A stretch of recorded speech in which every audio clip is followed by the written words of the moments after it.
All right, man, let's talk about Marvin Jones Jr. Somebody asked me to speak on it. I was going to do a short, but then somebody said, hey, man, could you do a video on it? I had no problem with it, dude. So, Marvin Jones Jr. got released from the Lions. He had some personal family issues going on.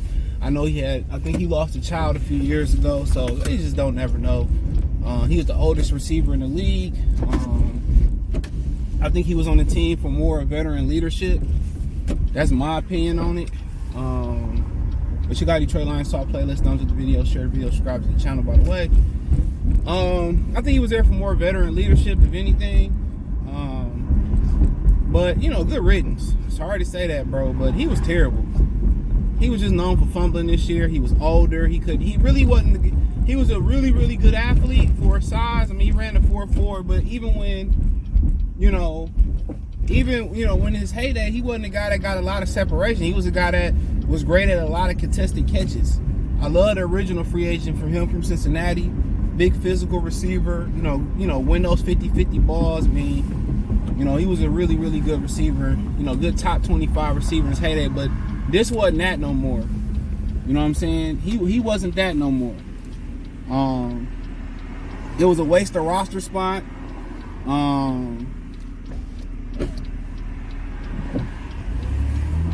Yeah, it was a waste of a roster spot. It was, and I said that they should take the young guy, Dylan Drummond, and play him, or Antoine Green to play him in that position, and they literally could have. But I understand them wanting to keep the guy on the team for veteran leadership, and he can show the guys how to be professional, especially with Jameson Williams kind of struggling with some maturity. Not my words. That's what Brad Holmes said. So, yeah, I definitely kind of can understand why, they kept him around from a leadership standpoint of view. A guy that knew the city, got business in the city. I think his wife has a bun cake business in the city. So, I wish him nothing but the best first and foremost. Hope everything is good with him. Obviously, it's not, but hopefully end up everything turn out being good for him to walk away from the game that he loved and a team in which he played for that wasn't so successful. He come back and play, and they are successful. He left the Jacksonville Jaguars. They won a playoff game last year. Come to Detroit, look like they trending to go to the playoffs. So that's a tough cookie to swallow, starting Cincinnati, Jacksonville, Detroit. You know what I'm saying? So, but, at the end of the day, now, people say, well, they can go get DeAndre Hopkins. I mean, what? I'm going to give up for DeAndre Hopkins, a 7th-round pick. At this point, you need somebody that's going to stretch the field. I feel like you got enough possession receivers out there. DeAndre Hopkins, you got to ask yourself, can he still get up and stretch the field laterally? You know what I'm saying? Like, I don't know how much of his Ryan Tannehill fault, or how much of his, DeAndre Hopkins just ain't got it no more. But, I mean, really, if you're going to get another receiver, you need somebody that's going to be dynamic and stretch the floor. Hollywood Brown, Mike Evans, somebody of that ilk to be able to take the top off the defense. That's just what it is. Maybe if, the Rams would have kept Vance Jefferson and they would have traded Tutu Atwell, maybe you go get Tutu Atwell, a guy that can get up and down the field a little bit. But they end up trading Vance Jefferson, so that don't really matter. But yeah, I mean, at this point, you can self-medicate and put Antoine Green in that role, or you can give Jameson Williams a little bit bigger role. And I got a video that's going to come about that probably later on this week or later on today when y'all see this video. So, I mean, it's just my opinion. Just my opinion. But I just feel that, he was just wasting up space as far as on the field accomplishment. He wasn't giving you nothing on the field.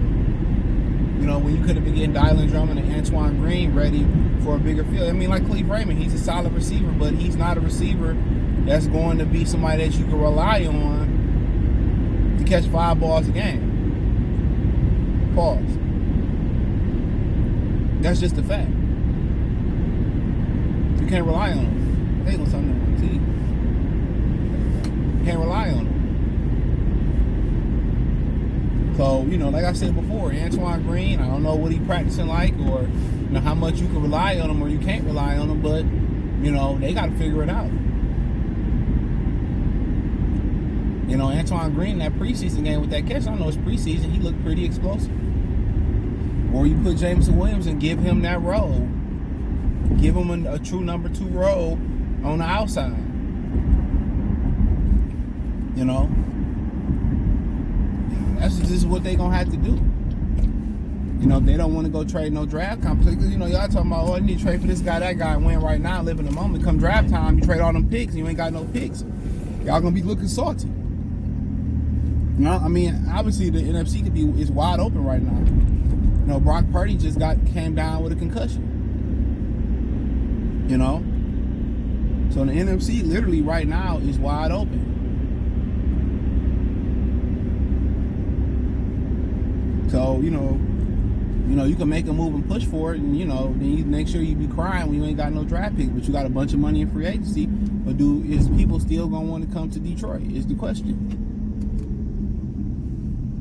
So, you know, to ask yourself how you gonna feel that. You gonna self-medicate and, you know, give a larger role to Khalif, give a larger role to Jameson, give a larger role to Antoine Green, or bring somebody out of Dollar Drummond in. You gonna, you know, or you gonna make a trade, or somebody out there on the free agent market you like. All up to them. Me personally, I think your number 1 need is a cornerback, then a pass rusher. So, you know, hope somebody get cut or on the waiver wire or something, but that's your number one need. Number 1 and 2 need. So, we'll see. A lot of times it's what you can get. People ain't looking to get rid of pass rushers, but you're looking at teams that might be making some moves, might be a dumpster fire. I mean, you know, first thing you're looking at is probably Washington. And won't they probably try to get Chase Young or Jonathan Allen? You know, what if you can get both? No. But it's gonna be interesting. But as far as the Marvin Jones thing, you hope everything go well. But, you know, maybe you can rely on Green and Jameson to fill that role. So, you know, we'll literally have to wait and see. But, you know, maybe somebody might get cut. I think a lot of people thought they was going to go out there and get Vance Jefferson, and they didn't. I think, in my opinion, I don't expect the Lions to make any moves come to trade deadline. I don't. So, that is what it is. Thumbs up the video, share the video, subscribe to the channel, and the subscribe button is the bell icon button. Hit all notifications. Increase your chance to get notifications. We go live or drop video.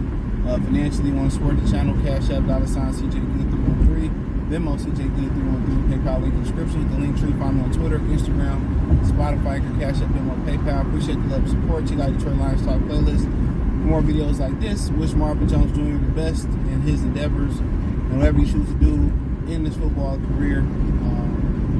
But hey, let me know what you girls and guys think in the comment section. Peace.